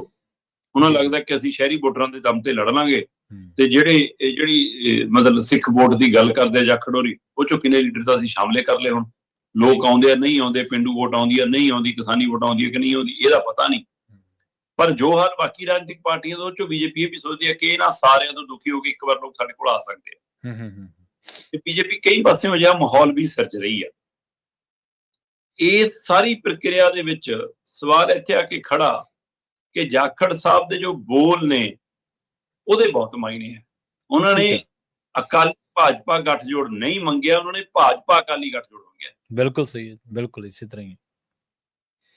ਜੇ ਉਹ ਅਕਾਲੀ ਭਾਜਪਾ ਗੱਠਜੋੜ ਮੰਨਦੇ ਫਿਰ ਤਾਂ ਉਹਦਾ ਮਤਲਬ ਇਹੀ ਹੁੰਦਾ ਕਿ ਭਾਈ ਠੀਕ ਹੈ, ਜੇ ਸਾਂਝੀ ਸਰਕਾਰ ਬਣੀ ਤਾਂ ਫਿਰ ਇਹ ਮੁੱਖ ਮੰਤਰੀ ਦੀ ਕੁਰਸੀ ਤੱਕ ਇਹ ਬੰਦਾ ਹੀ ਜਾਊਗਾ ਜਿਹੜਾ ਮੁਰਲਾ ਭਾਈ ਹੋਊਗਾ। ਸੋ ਹੁਣ ਜੇ ਛੋਟਾ ਭਾਈ ਬਣ ਕੇ ਅਕਾਲੀ ਦਲ ਨੇ ਜਾਣਾ ਹੈ ਤੇ ਮੂਹਰੇ ਭਾਜਪਾ ਇੰਜਣ, ਤੇ ਫਿਰ ਇੰਜਣੇ ਗੱਡੀ ਧੂਗਾ ਤੇ ਚਲਾਊਗਾ ਵੀ ਉਹੀ। ਫਿਰ ਇਹਦਾ ਮਤਲਬ ਜਾਖੜ ਸਾਹਿਬ ਆਪਣੇ ਆਪ ਨੂੰ ਨਾਲ ਮੁੱਖ ਮੰਤਰੀ ਵੀ ਰੱਖ ਕੇ ਚੱਲ ਰਹੇ ਨੇ। ਵੱਖਰੀ ਗੱਲ ਆ ਕਿ ਜੇ ਇੱਥੇ ਤੱਕ ਆਏ ਹਾਲਾਤ ਤਾਂ ਬਣਨਾ ਕਿਨੇ, ਬਹੁਤ ਦੂਰ ਦਾ ਘਰ ਆ ਜੇ। ਪਰ ਫਿਰ ਵੀ ਮੈਨੂੰ ਲੱਗਦਾ ਕਿ ਬੀਜੇਪੀ ਇਸ ਵਾਰ ਇਸ ਤਰ੍ਹਾਂ ਦਾ ਦਬਾਅ ਵੀ ਨਾਲ ਦੀ ਨਾਲ ਅਕਾਲੀ ਸਿਆਸਤ ਤੇ ਬਣਾ ਰਹੀ ਆ ਕਿ ਜੇ ਆਉਣਾ ਹੈ ਤਾਂ ਅਕਾਲੀ ਭਾਜਪਾ ਗੱਠਜੋੜ 'ਚ ਨਹੀਂ ਆਉਣਾ, ਭਾਜਪਾ ਅਕਾਲੀ ਗੱਠਜੋੜ 'ਚ ਆਉਣਾ। ਨਹੀਂ ਦੇਖੋ, ਇਹ ਤਾਂ ਇਹਨਾਂ ਦੇ ਜਿਹੜੇ ਪਹਿਲਾਂ ਪੰਜਾਬ ਮਾਮਲਿਆਂ ਦੇ ਇੰਚਾਰਜ ਸੀਗੇ ਸ਼ੇਖਾਵਤ, ਉਹਨਾਂ ਦਾ ਨਾਮ ਮੈਨੂੰ ਪੂਰਾ ਨਹੀਂ ਯਾਦ, ਉਹਨਾਂ ਨੇ ਤਾਂ ਬਹੁਤ ਪਹਿਲਾਂ ਉਹਨਾਂ ਨੇ ਤਾਂ ਬਹੁਤ ਪਹਿਲਾਂ ਇਹ ਸਟੇਟਮੈਂਟ ਦਿੱਤੀ ਸੀ, ਮੈਨੂੰ ਯਾਦ ਆ, ਮੈਂ ਪੜ੍ਹੀ ਵੀ ਸੀ ਉਹਨਾਂ ਦੀ ਸਟੇਟਮੈਂਟ, ਕਿ ਹੁਣ ਭਾਜਪਾ ਛੋਟੇ ਭਰਾ ਦੇ ਰੂਪ ਦੇ ਵਿੱਚ ਪੰਜਾਬ 'ਚ ਨਹੀਂ ਆਊ। ਇਹ ਤਕਰੀਬਨ 2 ਸਾਲ ਪਹਿਲਾਂ ਦੀ ਗੱਲ ਹੈ, 1.5 ਸਾਲ ਪਹਿਲਾਂ ਦੀ ਗੱਲ ਹੈ, ਤਕਰੀਬਨ 23 ਦੇ ਐਂਡ ਦੀ ਗੱਲ ਹੈ ਕਿ ਉਦੋਂ ਉਹਨਾਂ ਨੇ ਕਿਹਾ ਸੀ। ਇਹਦਾ ਮਤਲਬ ਉਦੋਂ ਤੋਂ ਤਿਆਰੀਆਂ ਕਰ ਰਹੇ ਨੇ, ਲਗਾਤਾਰ ਕਰ ਰਹੇ ਨੇ। ਬਾਕੀ ਉਹਨਾਂ ਨੂੰ ਜਿਹੜੀ ਇਸ ਗੱਲ ਦੇ ਲਈ ਆਕਸੀਕੇਟ ਕਰਦੀ, ਜਿਹੜੀ ਆਕਸੀਜਨ ਦਿੰਦੀ ਹੈ, ਉਹਨਾਂ ਦਾ ਵੋਟ ਸ਼ੇਅਰ। ਉਹ ਕਹਿੰਦੇ ਜੀ ਐਮਪੀ ਚੋਣਾਂ ਦੇ ਵਿੱਚ ਤੁਸੀਂ ਇੱਕ ਦਿਨ ਖਬਰ ਦੇ ਹਵਾਲੇ ਨਾਲ ਦੱਸ ਰਹੇ ਸੀ ਵੀ ਜਾਖੜ ਸਾਹਿਬ ਕਹਿੰਦੇ ਸੀਟ ਬੇਸ਼ੱਕ ਨਹੀਂ ਜਿੱਤੀ, ਪਰ ਤੁਹਾਡਾ ਵੋਟ ਮਾਰਜਨ ਦੇਖੋ ਕਿੱਥੇ ਆ ਗਿਆ, 18% ਤੱਕ। ਹਾਂ 18% ਤੱਕ ਆ ਗਿਆ। ਸੋ ਇਹ ਸਾਰਾ ਜਿਹੜੀ ਕੈਲਕੂਲੇਸ਼ਨ ਉਹ ਹੁੰਦੀ ਹੈ। ਅਗਲੀ ਗੱਲ ਕਰੀਏ ਇੱਕ ਹੋਰ ਸਿਆਸੀ ਜਿਹੜੀ ਖਬਰ ਦੇ ਬਾਰੇ, ਯੂ ਟਰਨ ਤਾਂ ਇਹ ਮਾਰਦੇ ਸੀ ਮਸਲਿਆਂ ਦੇ ਉੱਤੇ, ਹੁਣ ਅਸਤੀਫਿਆਂ ਉੱਤੇ ਵੀ ਯੂ ਟਰਨ ਜਿਹੜੇ ਵੱਜਣ ਲੱਗ ਪਏ ਨੇ। ਸ਼ਰਮਾ ਜੀ ਅਨਮੋਲ ਗਗਨ ਮਾਨ ਜਿਹੜੇ ਕਿ ਖਰੜ ਤੋਂ ਚੁਣੇ ਗਏ ਸੀਗੇ ਵਿਧਾਇਕਾਂ ਦੇ ਤੌਰ ਤੇ, ਐਮਐਲਏ ਬਣੇ ਸੀਗੇ। ਉਸ ਤੋਂ ਬਾਅਦ ਕਈ ਜਿਹੜੇ ਮਹਿਕਮੇ ਨੇ ਉਹਨਾਂ ਦੇ ਮੰਤਰੀ ਵੀ ਰਹੇ, ਬਾਅਦ ਦੇ ਵਿੱਚ ਮੰਤਰੀ ਦਾ ਅਹੁਦਾ ਉਹਨਾਂ ਤੋਂ ਲੈ ਲਿਆ ਗਿਆ। ਪਰ ਲੰਘੇ ਦਿਨੀ ਭਰੇ ਮਨ ਦੇ ਨਾਲ, ਭਾਰੀ ਦਿਲ ਦੇ ਨਾਲ ਉਹਨਾਂ ਨੇ ਅਸਤੀਫਾ ਦਿੱਤਾ ਸੀਗਾ, ਪਰ ਅਸਤੀਫਾ ਦੱਸਦੇ ਵਾਪਸ ਲੈ ਲਿਆ। ਤੇ ਜਿਵੇਂ ਹੀ ਵਾਪਸ ਗਿਆ, ਫਿਰ ਸਿਆਸੀ ਵਿਹੜੇ 'ਚ ਜਿੰਨੇ ਵੀ ਕਲਾਕਾਰ ਆਏ ਉਹਨਾਂ ਦੇ ਬਾਰੇ ਚਰਚਾ ਛਿੜ ਪਈ। ਪ੍ਰਵੀਨ ਜੀ ਬਿਲਕੁਲ, ਖਰੜ ਹਲਕਾ ਨਾ ਕਾਫੀ ਦੇਰ ਤੋਂ ਚਰਚਾ 'ਚ ਹੈ। ਇੱਥੋਂ ਪਹਿਲਾਂ ਆਮ ਆਦਮੀ ਪਾਰਟੀ ਵੱਲੋਂ ਕੰਵਰ ਸੰਧੂ ਐਮਐਲਏ ਬਣੇ ਸੀ ਜੀ, ਬਿਲਕੁਲ, ਉਹ ਵੀ ਤੋਂ ਦੂਰ ਹੋ ਗਏ, ਹੈ ਨਾ। ਫਿਰ ਪਿਛਲੇ ਦਿਨੀ ਚੰਦ ਦਿਨ ਪਹਿਲਾਂ ਹੀ ਰਣਜੀਤ ਸਿੰਘ ਗਿਲਕੋ ਵੈਲੀ ਵਾਲੇ ਉਹਨਾਂ ਨੇ ਅਕਾਲੀ ਦਲ ਛੱਡਿਆ ਤੇ ਉਹ 2 ਵਾਰ ਚੋਣ ਲੜ ਚੁੱਕੇ ਨੇ। ਪਹਿਲਾਂ ਕੰਵਰ ਸੰਧੂ ਤੋਂ ਹਾਰੇ ਸੀ, ਫਿਰ ਅਨਮੋਲ ਗਗਨ ਮਾਨ ਤੋਂ ਵੀ ਹਾਰੇ ਸੀ। ਪਰ ਇਹਨਾਂ ਪੈਸੇ ਹੁੰਦੇ ਨੇ, ਕੋਈ ਕਹਿੰਦਾ ਵੀ ਉਹ ਰਾਜ ਸਭਾ ਜਾਣ ਲਈ ਛੱਡਿਆ ਆਮ ਆਦਮੀ ਪਾਰਟੀ ਵੱਲੋਂ, ਜਿੱਦਾਂ ਹੀ ਅਨਮੋਲ ਗਗਨ ਮਾਨ ਦਾ ਅਸਤੀਫਾ ਕਹਿੰਦੇ ਨਹੀਂ ਜਿਮਨੀ ਚੋਣ ਲਈ ਛੱਡਿਆ ਕਿ ਉਹਨੂੰ ਪਤਾ ਹੈ ਨਾ। ਕੁਝ ਕਹਿੰਦੇ ਜਿਹੜੇ ਉਹਨੂੰ ਸਮਝਣ ਵਾਲੇ ਕਹਿੰਦੇ ਨਾ ਇਹ ਜਾਂ ਕਾਂਗਰਸ ਨਹੀਂ ਤਾਂ ਫਿਰ ਬੀਜੇਪੀ 'ਚ ਜਾਊਗਾ। ਚਲੋ, ਪਰ ਅਨਮੋਲ ਗਗਨ ਮਾਨ ਦੇ ਅਸਤੀਫੇ ਨੇ ਪੰਜਾਬ ਦੀ ਸਿਆਸੀ ਫਿਜ਼ਾ 'ਚ ਇੱਕ ਨਵੀਂ ਤਰ੍ਹਾਂ ਦੀ ਚਰਚਾ ਛੇੜੀ ਜੀ। ਆਮ ਆਦਮੀ ਪਾਰਟੀ ਨੇ ਉਹਦੇ ਅਸਤੀਫੇ ਨੂੰ ਇੰਨੀ ਗੰਭੀਰਤਾ ਨਾਲ ਨਹੀਂ ਲਿਆ। ਉਹਨਾਂ ਨੇ ਤਾਂ ਇਹ ਸੋਚਿਆ ਕਿ ਠੀਕ ਹੈ, ਕੋਈ ਗੱਲ ਨਹੀਂ, ਛੱਡ ਗਈ ਤਾਂ ਛੱਡਣ ਦਿਓ।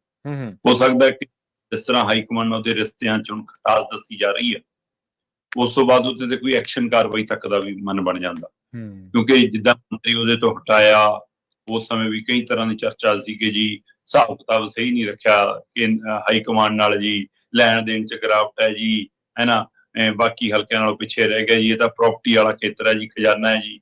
ਮਤਲਬ ਬਹੁਤ ਤਰ੍ਹਾਂ ਦੀਆਂ ਗੱਲਾਂ ਚੱਲੀਆਂ, ਮੂੰਹ ਜ਼ਬਾਨੀ ਗੱਲਾਂ ਨੇ ਸਾਰੀਆਂ, ਕੋਈ ਉਹਦੇ ਸਿਰ ਪੈਰ ਤਾਂ ਹੁੰਦੇ ਨਹੀਂ। ਪਰ ਇਹ ਚਰਚਾਵਾਂ ਜੇ ਕਿਤੇ ਅੱਗ ਲੱਗੀ ਤਾਂ ਹੀ ਧੂੰਆਂ ਉੱਡਦਾ। ਸਹੀ। ਹੁਣ ਉਸ ਤੋਂ ਬਾਅਦ ਮਤਲਬ ਕਿ ਹੁਣ ਇਹ ਸਥਿਤੀ ਆ ਗਈ ਕਿ ਅਨਮੋਲ ਗਗਨ ਮਾਨ ਨੇ ਅਸਤੀਫਾ ਦੇ ਦਿੱਤਾ। ਹੁਣ ਤੁਸੀਂ ਅਸਤੀਫਾ ਦੇ ਕੇ ਆ ਕੇ ਕਹਿੰਦੇ ਹੋ ਕਿ ਮੈਂ ਐਮਐਲਏਸ਼ਿਪ ਤੋਂ ਅਸਤੀਫਾ ਸਪੀਕਰ ਸਾਹਿਬ ਨੂੰ ਦੇ ਕੇ ਸਵੀਕਾਰ ਕਰਨਾ ਕਹਿਤਾ ਤੇ ਮੇਰੀ ਸਿਆਸਤ ਤੋਂ ਤੋਬਾ। ਇਹਦੇ ਬਾਵਜੂਦ ਵੀ ਆਮ ਆਦਮੀ ਪਾਰਟੀ ਨੇ ਕੋਈ ਉਹ ਨਹੀਂ ਕੀਤਾ ਕਿ ਕੋਈ ਗੱਲ ਨਹੀਂ, ਠੀਕ ਹੈ। ਪਰ ਮੀਡੀਆ 'ਚ, ਵਿਰੋਧੀ ਧਿਰਾਂ 'ਚ, ਸੋਸ਼ਲ ਮੀਡੀਆ 'ਚ ਇਸ ਗੱਲ ਦਾ ਮੁੱਦਾ ਬਣ ਲੱਗਿਆ ਕਿ ਆਹ ਹਾਲ ਹੈ ਜੀ ਆਮ ਆਦਮੀ ਪਾਰਟੀ ਦੇ ਘਰੇ, ਇੱਕ ਔਰਤ ਨੂੰ ਅਸਤੀਫਾ ਦੇਣਾ ਪੈ ਗਿਆ, ਆਏ ਆ ਜੀ, ਪਾਏ ਜੀ, ਹੈ ਨਾ, ਇਹਦੇ ਕੀ ਆ। ਫਿਰ ਇਹਨਾਂ ਨੂੰ ਹੱਥਾਂ ਪੈਰਾਂ ਦੀ ਪਈ ਕਿ ਸਾਡੇ ਅੰਦਰ ਤਾਂ ਇਹੋ ਜਿਹੇ ਦਰਜਨਾਂ ਐਮਐਲਏ ਤਪੇ ਬੈਠੇ ਨੇ। ਸਹੀ ਹੈ। ਉਹਨਾਂ ਦੇ ਅੰਦਰ ਬਹੁਤ ਘੁੱਟਣਾ। ਇਹ ਗੱਲ ਸਿਰੇ ਚੜ ਗਈ ਤਾਂ ਹੌਸਲਾ ਵੱਧ ਸਕਦਾ, ਕਿਉਂਕਿ ਪਿਛਲੇ ਕੁਝ ਮਹੀਨਿਆਂ 'ਚ 2-3 ਗਰੁੱਪਾਂ ਨੇ ਵੱਖ-ਵੱਖ ਤਰੀਕੇ ਨਾਲ ਆਮ ਆਦਮੀ ਪਾਰਟੀ ਦੇ ਐਮਐਲਏ ਨੇ ਮੀਟਿੰਗ ਵੀ ਕੀਤੀ, 8-8, 10-10, 12-12। ਸੋ ਇਹ ਅੰਦਰੋਂ ਪੀੜਤ ਵੀ ਮਹਿਸੂਸ ਕਰਦੇ ਨੇ, ਡਰੇ ਸਹਿਮੇ ਵੀ ਨੇ, ਹੈ ਨਾ। ਉਹ ਪੰਜਾਬ ਦੇ ਨਾਲ ਹੋ ਰਹੀ ਵਧੀਕੀ ਤੋਂ ਵੀ ਔਖੇ ਨੇ, ਪਰ ਉਹ ਬੋਲਣ ਦੀ ਹਿੰਮਤ ਅਜੇ ਵੀ ਨਹੀਂ ਕਰ ਪਾ ਰਹੇ। ਜਦੋਂ ਤੱਕ ਤੁਸੀਂ ਹਿੰਮਤ ਨਹੀਂ ਕਰ ਪਾ ਰਹੇ, ਤਦ ਤੱਕ ਤੁਸੀਂ ਉਸੇ ਪਾਲੇ 'ਚ ਤੁਲੋਗੇ। ਸਹੀ, ਬਿਲਕੁਲ। ਤੋ ਇਸ ਲਈ ਇਹ ਡਰ ਆਮ ਆਦਮੀ ਹਾਈ ਕਮਾਂਡ ਨੂੰ ਪਿਆ ਕਿ ਵੀ ਕਿਤੇ ਇਹ ਤੋਂ ਬਾਅਦ ਝਾਕਾ ਨਾ ਖੁੱਲ ਜਾਵੇ। ਅੱਜ ਇੱਕ ਬੋਲਿਆ, ਕੱਲ ਨੂੰ 4 ਬੋਲਣ, ਫਿਰ 10 ਬੋਲਣ, ਕਿਤੇ ਲੈ ਵੀ ਖਲਾਰਾ ਨਾ ਪੈ ਜਾਵੇ 2027 ਤੋਂ ਪਹਿਲਾਂ। ਫਿਰ ਭੱਜੇ ਜੀ, ਘੰਟੀਆਂ ਖੜਕਾ, ਫੋਨ ਖੜਕਾ, ਨੇੜੇ ਤੇੜੇ ਅਤਾ ਪਤਾ ਕਰ। ਪਰ ਕਹਿੰਦੇ ਬੀਬੀ ਨੇ ਕਿਸੇ ਨੂੰ ਦੋ ਪਤਾ ਹੀ ਨਹੀਂ ਦਿੱਤਾ, ਪਤਾ ਹੈ ਫੋਨ ਹੀ ਨਹੀਂ ਚੱਕਿਆ, ਕੁਛ ਨਹੀਂ ਕੀਤਾ। ਆਖਿਰ ਫਿਰ ਕੇਜਰੀਵਾਲ ਤੇ ਮਨੀਸ਼ ਸਿਸੋਦੀਆ ਨੇ ਅਮਨ ਅਰੋੜਾ ਦੀ ਡਿਊਟੀ ਲਾਈ ਤੇ ਘਰੇ ਪਹੁੰਚ ਗਏ। ਘੰਟਾ ਆਇਆ ਤੇ ਮੰਨ ਵੀ ਗਏ। ਚਲੋ ਜੀ, ਹੋ ਸਕਦਾ ਕਹਿੰਦੇ ਜੀ ਬੜੀ ਜ਼ਿੰਮੇਵਾਰੀ ਮਿਲ ਜਾਏ। ਮਤਲਬ ਜੇ ਆਈ ਤਰੀਕਿਆਂ ਨਾਲ ਜ਼ਿੰਮੇਵਾਰੀਆਂ ਲੈਣੀਆਂ, ਸਹੀ ਹੈ, ਫੇਰ ਠੀਕ ਹੈ ਬਈ, ਚਲੋ ਮਿਲੇ ਨਾ ਮਿਲੇ, ਫਿਲਹਾਲ ਅਸਤੀਫੇ ਵਾਲਾ ਮਸਲਾ ਠੰਡਾ ਪੈ ਗਿਆ ਜੀ। ਪਰ ਇਸ ਘਟਨਾਕ੍ਰਮ ਨੇ ਇਸ ਗੱਲ ਦੇ ਵੱਲ ਧਿਆਨ ਜ਼ਰੂਰ ਦਿਵਾਇਆ ਕਿ ਵੀ ਕਿਹੜੇ-ਕਿਹੜੇ ਕਲਾਕਾਰ ਜਿਹੜੇ ਸਿਆਸੀ ਫਿਜ਼ਾ 'ਚ ਪੰਜਾਬ ਦੇ ਦਾਇਰੇ ਦੇ ਨਾਲ ਜੇ ਆਪਾਂ ਦੇਖੀਏ ਆਏ ਤੇ ਸਫਲ ਹੋਏ।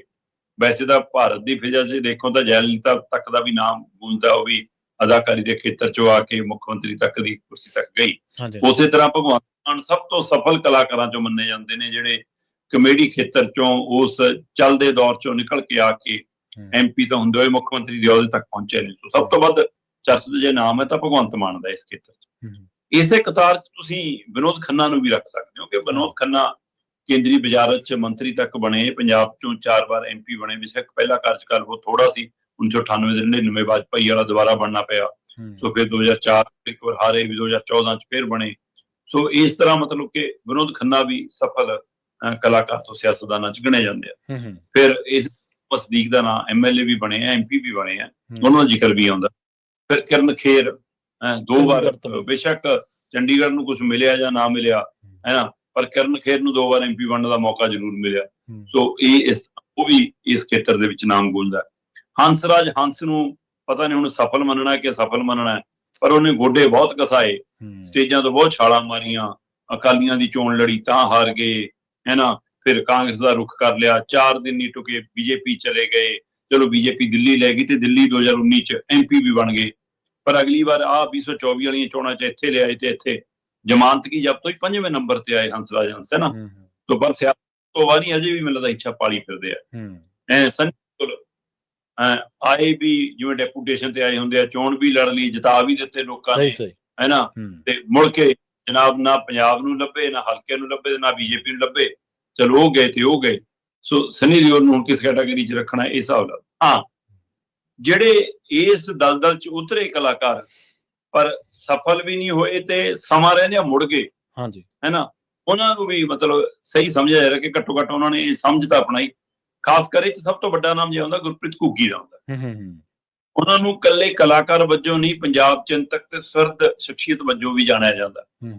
ਉਹ ਵੀ ਆਏ ਤੇ ਆਉਂਦੀ ਸਾਰੇ ਪੰਜਾਬ ਕਨਵੀਨਰ ਜੀ, ਆਮ ਆਦਮੀ ਪਾਰਟੀ ਇਹ ਜੀ, ਆਪਣੇ ਖੇਤਰ ਬਟਾਲਾ ਤੋਂ ਚੋਣ ਵੀ ਲੜੀ ਤੇ ਹਾਰ ਪਈ, ਤੇ ਫਿਰ ਤੁਰੰਤ ਮੋੜਾ ਕੱਟ ਗਏ, ਸਮਾਂ ਰਹਿੰਦਿਆਂ ਮੋੜਾ ਕੱਟ ਗਏ ਤੇ ਬਚਾਅ ਹੋ ਗਿਆ। ਫਿਰ ਆਪਣੀ ਇੰਡਸਟਰੀ 'ਚ ਜਾ ਕੇ ਸਰਗਰਮ ਹੋ ਗਏ। ਗੁਲਪਨਾਗ ਬੇਸ਼ੱਕ ਪੜਦੇ ਤੋਂ ਵੀ ਲਗਭਗ ਦੂਰ ਵਰਗੀ ਸਥਿਤੀ ਹੈ, ਪਰ ਉਹਨਾਂ ਦੇ ਪਿਤਾ ਆਮ ਆਦਮੀ ਪਾਰਟੀ ਦੀ ਜਿਹਨਾਂ ਨੇ ਨੀਂਹ ਰੱਖੀ ਸੀ ਉਹਨਾਂ ਚੋਂ ਇੱਕ ਸੀ। ਸੋ ਕਿਰਨ ਖੇਰ ਦੇ ਸਾਹਮਣੇ ਚੋਣ ਲੜੀ ਤੇ ਕਿਰਨ ਖੇਰ ਦਾ ਪਸੀਨਾ ਤਾਂ ਘਟਾਦਾ ਸੀ ਇੱਕ ਵਾਰ ਕੁੜੀ ਹੈ ਨਾ, ਉਹ ਨਹੀਂ ਜਿੱਤ ਸਕੀ। ਤੇ ਉਹ ਤੋਂ ਬਾਅਦ ਫਿਰ ਕਿਸਾਨ ਅੰਦੋਲਨ ਦੇ ਸਮੇਂ ਕੋਈ ਸਰਗਰਮ ਹੋਈ ਹੈ ਨਾ, ਤੇ ਉਹ ਤੋਂ ਬਾਅਦ ਫਿਰ ਹੁਣ ਮਤਲਬ ਆਪਣੀ ਦੁਨੀਆ 'ਚ ਜੱਸੀ ਜਸਰਾਜ ਖਾਸੀ ਚਰਚਾ ਰਹੀ, ਕਈ ਥਾਵਾਂ ਤੇ ਕਈ ਥੜੇ ਕਈ ਸਟੇਜਾਂ ਅਪਣਾਈਆਂ ਪਰ ਸਫਲ ਨਹੀਂ ਹੋ ਸਕੇ। ਸਿੱਧੂ ਮੂਸੇਵਾਲਾ ਨੇ ਚੋਣ ਕਾਂਗਰਸ ਦੀ ਟਿਕਟ ਤੇ ਹੈ ਨਾ, ਸਫਲਤਾ ਨਹੀਂ ਹਾਸਲ ਹੋਈ ਤਾਂ ਚਲੋ ਭਾਣਾ ਵਰਤ ਗਿਆ ਤੇ ਚਲੇ ਗਏ। ਕਰਮਜੀਤ ਅਨਮੋਲ ਭਗਵੰਤ ਮਾਨ ਦੇ ਯਾਰਾਂ ਚੋਂ ਯਾਰ ਤੇ ਹੈ ਨਾ, ਪਹਿਲਾਂ ਤਾਂ ਹਲਕਾ ਹੀ ਕਦੇ ਇੱਥੋਂ ਕਦੇ ਉੱਥੋਂ, ਆਖਰ ਜਦੋਂ ਚੋਣ ਲੜਾ ਵੀ ਦਿੱਤੀ ਤੇ ਉੱਥੋਂ ਫਿਰ ਹਾਰ ਨਸੀਬ ਹੋਈ। ਜਿੱਤਦੇ ਕਹਿੰਦੇ ਜੀ ਹਾਰ ਗਏ ਹੈ ਨਾ। ਸੋ ਫਿਰ ਇਹ ਵੀ ਚੁੱਪ ਕਰਕੇ ਆਪਣੇ ਫਿਲਮੀ ਖੇਤਰ, ਇੱਥੋਂ ਤੱਕ ਕਿ ਕੁਲਦੀਪ ਮਾਣਕ ਵੀ ਕਿਸੇ ਸਮੇਂ ਚੋਣ ਲੜ ਕੇ। ਸੋ ਇਸ ਲਈ ਇਹ ਸਿਆਸੀ ਖੇਤਰ 'ਚ ਕਲਾਕਾਰਾਂ ਦੀ ਅਟਰੈਕਸ਼ਨ ਹਮੇਸ਼ਾ ਰਹੀ ਆ ਹੈ ਨਾ। ਇੱਧਰ ਨੂੰ ਉਸ ਚੱਕਾ ਚੌਂਦ ਦੇ ਨਾਲ ਉਹ ਆਪਣੀ ਫੇਮਸ ਨੂੰ ਲੈ ਕੇ ਕੈਸ਼ ਕਰਨਾ ਚਾਹੁੰਦੇ ਆ, ਪਰ ਸਾਰੇ ਸਫਲਤਾ ਦੀਆਂ ਪੌੜੀਆਂ ਨਹੀਂ ਚੜ੍ਹੇ। ਗਿਣਤੀ ਦੇ ਹੀ ਨੇ, ਚੰਦ ਗਿਣੇ ਮਿਣੇ ਹੀ ਨੇ ਜਿਹੜੇ ਇਸ ਖੇਤਰ 'ਚ ਸਫਲ ਹੋਏ, ਜਿਹਨਾਂ 'ਚ ਭਗਵੰਤ ਮਾਨ ਦਾ ਨਾਮ ਅੱਜ ਦੀ ਤਰੀਕ 'ਚ ਸਫਲ ਕਲਾਕਾਰ ਤੋਂ ਸਿਆਸਤਦਾਨਾਂ 'ਚ ਲਿਆ ਜਾ ਸਕਦਾ। ਹਾਂਜੀ, ਇਸ ਤੋਂ ਇਲਾਵਾ ਹਰਭਜਨ ਮਾਨ ਨੂੰ ਵੀ ਇੱਕ ਵਾਰੀ ਪਲੈਨਿੰਗ ਬੋਰਡ ਦਾ ਚੇਅਰਮੈਨ ਲਾਇਆ ਗਿਆ ਸੀ, ਪਰ ਉਹਨਾਂ ਦਾ ਤਜਰਬਾ ਵੀ ਕੋਈ ਬਾਹਲਾ ਵਧੀਆ ਨਹੀਂ ਰਿਹਾ। ਮਿਸ ਪੂਜਾ ਨੂੰ ਟਿਕਟ ਦੇਣ ਦੇ ਬਾਰੇ ਜਾਂ ਹੋਰ ਲੋਕਾਂ ਨੂੰ ਬਾਰੇ ਚਰਚਾਵਾਂ ਆਪਾਂ ਅਕਸਰ ਹੀ ਵੋਟਾਂ ਦੇ ਨੇੜੇ ਸੁਣਦੇ ਹਾਂ, ਕਈ ਚਿਹਰਿਆਂ ਨੂੰ ਲੈ ਕੇ ਚਰਚਾਵਾਂ। ਹੁਣ ਹਾਂਜੀ ਸੋਨੀਆ ਮਾਨ ਆਈ ਹੋਈ ਹੈ। ਹਾਂਜੀ ਬਿਲਕੁਲ। ਤੇ ਉਹ ਵੀ ਪਹਿਲਾਂ ਤਾਂ ਕਿਸਾਨ ਜਿਹੜੇ ਧਿਰਾਂ ਨੇ ਉਹਨਾਂ ਦੇ ਨਾਲ ਸੰਘਰਸ਼ ਕਰਦੇ ਨਜ਼ਰ ਆਉਂਦੇ ਸੀਗੇ, ਪਰ ਅੱਜ ਕੱਲ ਦੇਖੋ ਇਹ ਇਹਦਾ ਜਿਹੜਾ ਚੱਕਾ ਚੌਂਦ ਆ ਨਾ, ਉਹ ਸ਼ਰਮਾ ਜੀ ਖਿੱਚ ਲੈਂਦੀ ਆ। ਉਹ ਇਹਦੀ ਜਿਹੜੀ ਰਾਜਨੀਤੀ ਦੀ ਚੱਕਾ ਚੌਂਦ ਆ ਨਾ, ਉਹ ਫਿਲਮੀ ਚੱਕਾ ਚੌਂਦ ਨਾਲੋਂ ਵੀ ਰੌਚਕ ਆ। ਫਿਲਮੀ 'ਚ ਤਾਂ ਉੱਥੇ ਤੁਹਾਡੇ ਆਲੇ ਦੁਆਲੇ ਲੋਕ ਫਿਰਦੇ ਨੇ, ਤੁਸੀਂ ਇੱਕ ਸਟਾਰ ਹੋ, ਪਰ ਇੱਥੇ ਤੁਹਾਡੇ ਨਾਲ ਕੋਲ ਇੱਕ ਪਾਵਰ ਵੀ ਆ। ਜਿਹੜਾ ਪਾਵਰ ਦਾ ਨਸ਼ਾ ਨਾ, ਸੱਤਾ ਦਾ ਨਸ਼ਾ, ਉਹ ਇੱਕ ਲਹਿਦਾ ਤਰ੍ਹਾਂ ਦਾ। ਉਹ ਜਿਹੜਾ ਬੰਦਾ ਇੱਕ ਵਾਰੀ ਮਾਣ ਲੇ ਜਾਂ ਉਹਨੂੰ ਨੇੜਿਓਂ ਦੇਖ ਲੇ, ਉਹ ਫਿਰ ਉਹਨੂੰ ਛੱਡ ਨਹੀਂ ਸਕਦਾ। ਉਹ ਪਾਰਟੀਆਂ ਤਾਂ ਹੀ ਬਦਲਦਾ ਨਾ ਬੰਦਾ, ਇੱਧਰ ਨਹੀਂ ਉੱਧਰ ਨਹੀਂ, ਉੱਧਰ ਨਹੀਂ ਉੱਧਰ, ਉਹਨੂੰ ਲੱਗਦਾ ਵੀ ਸ਼ਾਇਦ ਕਿਤੇ ਤਾਂ ਹੱਥ ਪੈ ਜੇ। ਸੋ ਹੰਸਰਾਜ ਹੰਸ ਦਿੱਲੀ ਜਾ ਕੇ ਜ਼ਰੂਰ ਕਾਮਯਾਬ ਰਹੇ, ਪਰ ਪੰਜਾਬ 'ਚ ਉਹਨਾਂ ਦਾ ਫਿਰ ਤਜਰਬਾ ਉਹੀ ਰਿਹਾ। ਉਹਨਾਂ ਦਾ ਘਰਾਓ ਘਰੂ ਬਹੁਤ ਹੁੰਦਾ ਰਿਹਾ। ਰਵਨੀਤ ਬਿੱਟੂ ਤੇ ਹੰਸਰਾਜ ਹੰਸ ਨੂੰ ਲੋਕਾਂ ਨੇ ਵਾਹਣੀ ਪਾਈ ਰੱਖਿਆ। ਅਗਲੀ ਗੱਲ ਕਰੀਏ ਇੱਕ ਪੰਥਕ ਮਾਮਲੇ ਦੀ। ਧਾਮੀ ਸਾਹਿਬ ਕਹਿ ਰਹੇ ਨੇ, ਸਲਾਹ ਦਿੱਤੀ ਉਹਨਾਂ ਨੇ ਕਿ ਜਿਹੜੇ ਸਿਰਪਾਓ ਦੀ ਥਾਂ ਤੇ ਜੇ ਸਿੱਖ ਰਹਿਤ ਮਰਿਆਦਾ ਦੇ ਦਿੱਤੀ ਜਾਵੇ ਤਾਂ। ਪ੍ਰਵੀਨ ਜੀ, ਇਹ ਸਮੇਂ-ਸਮੇਂ ਨਾਲ ਗੱਲ ਉੱਠਦੀ ਰਹੀ ਆ ਜੀ। ਇਹ ਸਿਰੋਪਾਓ ਦੀ ਇੱਕ ਮਹੱਤਤਾ ਹੈ। ਜੇ ਤਖਤ ਸਾਹਿਬ ਮਿਲਦਾ ਹੈ, ਗੁਰੂ ਘਰ ਤੋਂ ਮਿਲਦਾ ਹੈ ਜੀ, ਇਹਨਾਂ ਕਿਤੇ ਖਾਸ ਸਨਮਾਨ ਤੇ ਮਿਲਦਾ ਹੈ, ਤਾਂ ਉਹਦੇ ਬਹੁਤ ਵੱਡੇ ਅਰਥ ਨੇ। ਅਸੀਂ ਉਸਨੂੰ ਇੰਨਾ ਛੋਟਾ, ਇੰਨਾ ਹਲਕਾ ਐ ਨਾ ਬਣਾਈਏ ਕਿ ਕਿਤੇ ਵੀ ਸੜਕ ਤੇ ਖੜੇ ਪ੍ਰੋਗਰਾਮ ਹੈ ਤਾਂ ਵੀ, ਗਲੀ 'ਚ ਖੜੇ ਪ੍ਰੋਗਰਾਮ ਹੈ ਤਾਂ ਵੀ, ਕੋਈ ਘਰੇ ਪ੍ਰੋਗਰਾਮ ਹੈ ਤਾਂ ਵੀ, ਰਾਜਨੀਤਿਕ ਪ੍ਰੋਗਰਾਮ ਹੈ ਤਾਂ ਵੀ, ਜਿਹਦੇ ਮਰਜ਼ੀ ਪਾ ਦਿਓ ਸਿਰੋਪਾਓ ਜੀ। ਇਹ ਇੱਕ ਮਹਾਨ ਬਖਸ਼ ਸੀ ਗੁਰੂ ਘਰ ਦੀ। ਇਸ ਨੂੰ ਤੁਸੀਂ ਮਹਿਜ ਕੱਪੜੇ ਦੇ ਟੁਕੜੇ 'ਚ ਬਦਲ ਰਹੇ। ਸੋ ਉਸ ਨੂੰ ਲੈ ਕੇ ਸਮੇਂ-ਸਮੇਂ ਪੰਥਕ ਧਿਰਾਂ ਦੇ ਵਿੱਚ, ਸਮਾਜਿਕ ਧਿਰਾਂ ਦੇ ਵਿੱਚ ਚਰਚਾ ਹੁੰਦੀ ਰਹੀ ਆ। ਜੀ, ਜੀ। ਤੇ ਇਹਦੇ ਉੱਤੇ ਕੋਈ ਬੇਸ਼ੱਕ ਅਧਿਕਾਰਤ ਰੋਕ ਅਜੇ ਤੱਕ ਨਹੀਂ ਲੱਗੀ, ਉਵੇਂ ਸਿਧਾਂਤਕ ਤੌਰ ਦੇ ਉੱਤੇ ਕੋਈ ਫਰਮਾਨ ਹੁਕਮ ਜਾਰੀ ਨਹੀਂ ਹੋਇਆ। ਪਰ ਫਿਰ ਐਡਵੋਕੇਟ ਰਜਿੰਦਰ ਸਿੰਘ ਧਾਮੀ ਜਿਹੜੇ ਐਸਜੀਪੀਸੀ ਦੇ ਪ੍ਰਧਾਨ ਨੇ, ਉਹਨਾਂ ਨੇ ਇੱਛਾ ਪ੍ਰਗਟਾਈ ਹੈ ਕਿ ਜਿਹੜੇ ਆਮ ਸਮਾਗਮ ਹੁੰਦੇ ਨੇ, ਚਾਹੇ ਉਹ ਧਾਰਮਿਕ ਸਮਾਗਮ ਹੀ ਹੋਣ, ਚਾਹੇ ਉਹ ਪੰਥਕ ਸਮਾਗਮ ਹੀ ਹੋਣ, ਉਹਨਾਂ ਆਮ ਸਮਾਗਮਾਂ ਦੇ ਵਿੱਚ, ਲੜੀਵਾਰ ਹੋਣ ਵਾਲੇ ਇਹਨਾਂ ਸਮਾਗਮਾਂ ਦੇ ਵਿੱਚ ਸਰੋਪਾਓ ਦੀ ਥਾਂ ਤੇ ਧਾਰਮਿਕ ਪੁਸਤਕਾਂ, ਸਿੱਖ ਇਤਿਹਾਸ ਦੀਆਂ ਪੁਸਤਕਾਂ ਉਹ ਭੇਟਾ ਕੀਤੀਆਂ ਜਾ ਸਕਦੀਆਂ। ਠੀਕ ਹੈ ਜੀ। ਉਹ ਕਹਿੰਦੇ ਸਭ ਤੋਂ ਸ਼੍ਰੋਮਣੀ ਕਮੇਟੀ ਜਿੰਨੀਆਂ ਮਰਜ਼ੀ ਲਓ, ਉਹ ਕਹਿੰਦੇ ਸਭ ਤੋਂ ਵਧੀਆ ਜੇ ਤੁਸੀਂ ਸਿੱਖੀ ਦਾ ਪ੍ਰਚਾਰ ਵੀ ਨਾਲ ਕਰਨਾ ਚਾਹੁੰਦੇ ਹੋ ਤਾਂ ਸਿੱਖ ਰਹਿਤ ਮਰਿਆਦਾ ਵੰਡੋ, ਜਿਹਨੂੰ ਪੜ੍ਹਨ, ਪਰਿਵਾਰ ਪੜ੍ਹਨ, ਨਵੀਂ ਪੀੜ੍ਹੀ ਪੜ੍ਹੇ, ਬੱਚੇ ਪੜ੍ਹਨ, ਉਹ ਸਿੱਖੀ ਚ ਪਰਪੱਕ ਹੋਣ। ਉਹ ਕਹਿੰਦੇ ਕਿ ਅਸੀਂ ਛਪਾ ਕੇ ਦਿੰਦੇ ਹਾਂ ਤੇ ਕੋਈ ਉਹਦੀ ਭੇਟਾ ਥੋੜਾ ਲੈਂਦੇ ਆ। ਸਾਡੇ ਕੋਲ ਜਿੰਨੀਆਂ ਮਰਜ਼ੀ ਲੈ ਕੇ ਜਾਓ ਸਮਾਗਮ ਕਰਨ ਵਾਲੀ ਸੰਸਥਾਵਾਂ ਤੇ ਭੇਟ ਕਰ। ਸੋ ਇਸ ਤਰ੍ਹਾਂ ਦਾ ਉਹਨਾਂ ਦਾ ਇੱਕ ਉਪਰਾਲਾ। ਉਹ ਕਹਿੰਦੇ ਕਿ ਇੱਕ ਤਾਂ ਸਰੋਪਾ ਉਹਦੀ ਮਹਾਨਤਾ ਮੁੜ ਕੇ ਬਹਾਲ ਹੋ ਜਾਏਗਾ, ਉਹਦਾ ਰੁਤਬਾ ਬਹਾਲ ਹੋ ਜਾਏਗਾ। ਦੂਸਰਾ ਉਹ ਕਹਿੰਦੇ ਕਿ ਇਹਦੇ ਨਾਲ ਸਿੱਖੀ ਦਾ ਪ੍ਰਚਾਰ ਵੀ ਹੋ ਜਾਏਗਾ। ਸੋ ਇਹ ਸਲਾਹ ਬੜੀ ਵਾਜਬ ਹੈ ਕਿ ਇਹਨੂੰ ਐਸਜੀਪੀਸੀ ਕਿਸੇ ਮਤੇ ਦੇ ਰੂਪ ਚ ਵੀ ਲਿਆ ਸਕਦੀ ਹੈ, ਕਿ ਤਖਤ ਸਾਹਿਬਾਨਾਂ ਤੋਂ ਕੋਈ ਹੁਕਮ ਵੀ ਜਾਰੀ ਹੋ ਸਕਦਾ ਹੈ। ਇਹਦੇ ਉੱਤੇ ਵੀ ਸਮੇਂ ਜ਼ਰੂਰੀ ਹੈ। ਮੈਨੂੰ ਲੱਗਦਾ ਇਹਦੇ ਉੱਤੇ ਦ੍ਰਿੜਤਾ ਨਾਲ ਕੰਮ ਕਰਨ ਦੀ ਲੋੜ ਹੈ, ਤਾਂ ਇਹ ਸਨਮਾਨ ਬਹਾਲ ਹੋਣਾ। ਨਹੀਂ ਤਾਂ ਅਦਰਵਾਈਜ਼ ਇਸ ਤਰ੍ਹਾਂ ਰਾਜਨੀਤਿਕ ਸਮਾਗਮਾਂ ਦੇ ਵਿੱਚ ਸਰੋਪਾ ਵੰਡੀ ਜਾਂਦੇ ਆ। ਹਾਂਜੀ, ਬਿਲਕੁਲ, ਹੈ ਨਾ। ਤੋ ਇਹਦੇ ਉੱਤੇ ਗੌਰ ਕਰਨ ਦੀ ਲੋੜ ਹੈ। ਇਹ ਸ਼ਲਾਘਾਯੋਗ ਮੈਨੂੰ ਕਦਮ ਲੱਗਿਆ ਉਹਨਾਂ ਦੀ, ਤਾਂ ਮੈਨੂੰ ਲੱਗਿਆ ਕਿ ਪਰ ਗੱਲ ਹੋਣੀ ਚਾਹੀਦੀ। ਤੁਸੀਂ ਦੇਖੋ ਵੀ ਇਹਦਾ ਸਿਆਸੀ ਲੋਕਾਂ ਨੇ ਤਾਂ ਇਹਦਾ ਇੰਨਾ ਨਿਘਾਰ ਲਿਆਤਾ ਵੀ ਉਹ ਪਤਾ ਨਹੀਂ ਕਿੱਥੋਂ ਮੇਰੇ ਵਰਗਾ ਚੱਲਿਆ ਹੁੰਦਾ, ਕਿੱਧਰੋਂ ਦੀ ਕਿੱਧਰ ਆਇਆ ਹੁੰਦਾ। ਜਦੋਂ ਉਹਨੂੰ ਸ਼ਾਮਲ ਕਰਨਾ ਉਦੋਂ ਵੀ ਸਰੋਪਾ ਪਾ ਦਿੰਦੇ ਆ ਵੀ ਉਹ ਬੰਦੇ ਦੀ ਕੋਈ ਉਪਲਬਧੀ ਥੋੜਾ, ਕੋਈ ਪ੍ਰਾਪਤੀ ਥੋੜਾ ਵੇਖਿਆ ਜਾਵੇ ਤਾਂ।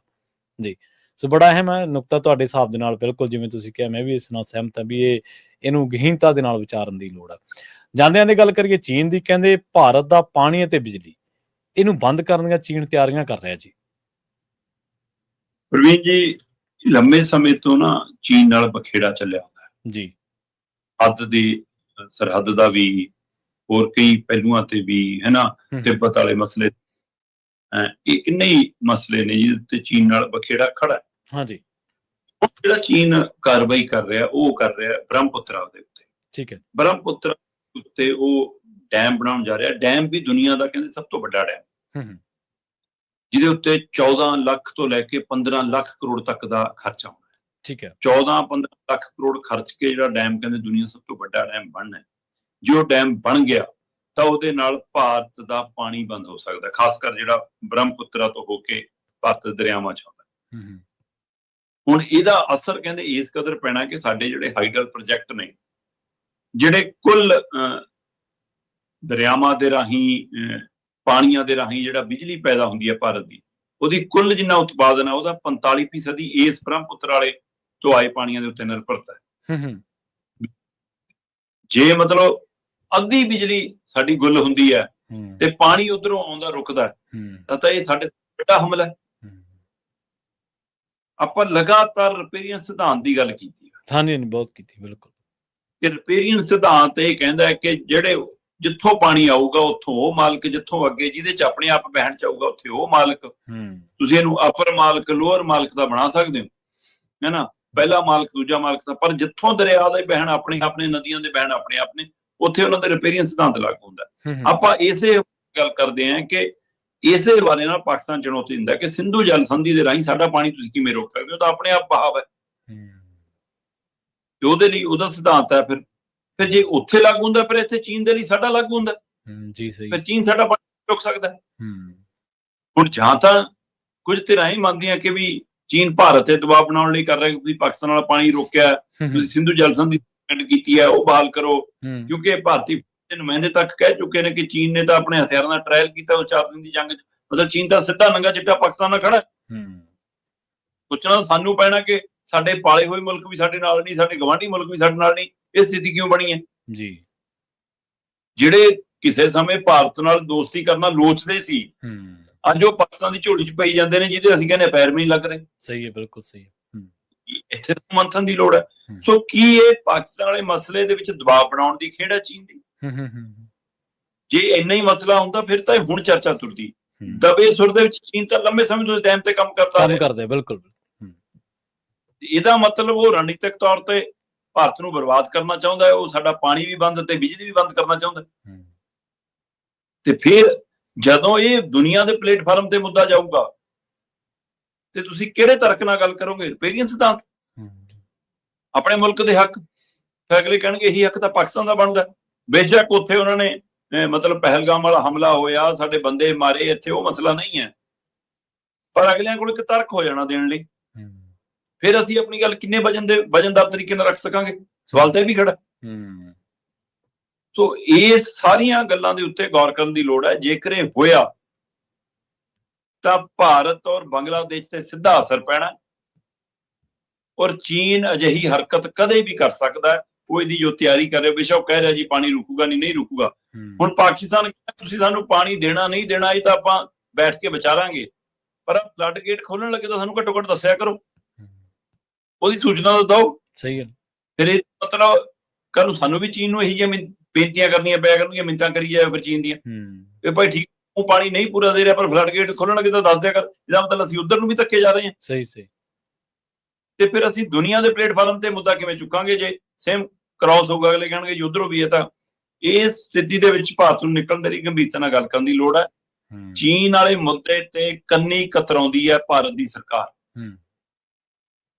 ਤੇ ਚੁੱਪ ਹੋ ਜਾਂਦੀ ਹੈ ਇਸ ਮਸਲੇ ਤੇ, ਜਿਵੇਂ ਅਮਰੀਕਾ ਵਾਲਾ ਮਸਲਾ। ਹੁਣ ਸੈਸ਼ਨ ਚੱਲ ਰਿਹਾ, ਕੱਲ ਖਾਸਾ ਹੱਲਾ ਗੱਲਾ ਮਚਿਆ ਕਿ ਜੀ ਮਿਸ਼ਨ ਸੰਧੂਰ ਤੇ ਹਾਮੀ ਭਰ ਕੇ ਵੀ ਅਜੇ ਗੱਲ ਕਰਨ ਨੂੰ ਤਿਆਰ ਨਹੀਂ ਹੈ, ਅੱਜ ਨਹੀਂ ਜੀ ਕੱਲ ਨੂੰ ਕਰਾਂਗੇ, ਜੇ ਉਹ ਕਰਾਂਗੇ, ਕੱਲ ਰੌਲੇ ਚ ਲੰਘ ਗਿਆ। ਪਰ ਮੈਨੂੰ ਲੱਗਦਾ ਉੱਥੇ ਇਹ ਵੀ ਮੁੱਦਾ ਆਊਗਾ, ਤੇ ਮੁੱਦਾ ਤਾਂ ਇਹ ਵੀ ਉੱਠ ਰਿਹਾ ਕਿ ਉਪ ਰਾਸ਼ਟਰਪਤੀ ਅਚਾਨਕ ਅਸਤੀਫਾ ਕਿਉਂ ਦੇ ਕੇ ਸਵੇਰ ਤੱਕ ਸਾਰਾ ਕੁਝ ਠੀਕ ਗੱਲ ਕਰਾ ਰਹੀ ਸੀ ਉਹ। ਹਾਂਜੀ ਹਾਂਜੀ ਬਿਲਕੁਲ। ਇਹ ਵੀ ਕਾਫੀ ਕੁਛ ਹੈ। ਸੋ ਇਹ ਸੈਸ਼ਨ ਜਿਹੜਾ ਮਾਨਸੂਨ ਸੈਸ਼ਨ ਕੱਲ ਸ਼ੁਰੂ ਹੋਇਆ ਉਹ ਵੀ ਹੰਗਾਮਾ ਭਰਪੂਰ ਹੋਣ ਵਾਲਾ। ਉਹਦੇ ਵਿੱਚ ਮੈਨੂੰ ਲੱਗਦਾ ਕਿ ਇਹ ਪਾਣੀ ਵਾਲਾ ਮਸਲਾ ਵੀ ਗੰਭੀਰਤਾ ਨਾਲ ਉੱਠਣਾ ਚਾਹੀਦਾ। ਜਿਹੜਾ ਚੀਨ ਵਾਲਾ ਮਸਲਾ ਨਾ ਸ਼ਰਮਾ ਜੀ, ਇੱਥੇ ਚੱਕਰ ਇਹ ਆ ਵੀ ਚੀਨ ਦੀ ਪਾਕਿਸਤਾਨ ਦੇ ਵਿੱਚ ਹੈਗੀ ਇਨਵੈਸਟਮੈਂਟ ਮੋਟੇ ਪੱਧਰ ਤੇ। ਜੇਕਰ ਤੁਸੀਂ ਪਾਕਿਸਤਾਨ ਨੂੰ ਪਾਣੀ ਦੇ ਮਾਮਲੇ 'ਚ ਬਲੈਕਮੇਲ ਕਰ ਰਹੇ ਹੋ ਤਾਂ ਕੱਲ ਨੂੰ ਉਹਨਾਂ ਨੂੰ ਫੋਨ ਕਰਨਾ ਵੀ ਤੁਸੀਂ ਵੀ ਇਹਨਾਂ ਨੂੰ ਠੱਠ ਕਰੋ ਜੀ। ਸੋ ਇੱਥੇ ਪ੍ਰੋਗਰਾਮ ਖਬਰ ਤੇ ਨਜ਼ਰ ਨੂੰ ਆਪਾਂ ਸਮਾਪਤ ਕਰਾਂਗੇ। ਸ਼ਰਮਾ ਜੀ ਇਹਨਾਂ ਖਾਸ ਖਬਰਾਂ ਤੇ ਖਾਸ ਜਾਣਕਾਰੀਆਂ ਦੇ ਲਈ ਤੁਹਾਡਾ ਬਹੁਤ ਬਹੁਤ ਧੰਨਵਾਦ ਜੀ। ਪ੍ਰੋਗਰਾਮ ਖਬਰ ਤੇ ਨਜ਼ਰ ਨੂੰ ਇੱਥੇ ਸਮਾਪਤ ਕਰਾਂਗੇ। ਸਮਾਂ ਇਜਾਜ਼ਤ ਨਹੀਂ ਦਿੰਦਾ। ਤੁਹਾਨੂੰ ਸਾਰਿਆਂ ਨੂੰ ਪਿਆਰ ਭਰੀ ਸਤਿ ਸ੍ਰੀ ਅਕਾਲ। ਸੁਣਦੇ ਰਹੋ ਪੰਜਾਬੀ ਰੇਡੀਓ USA।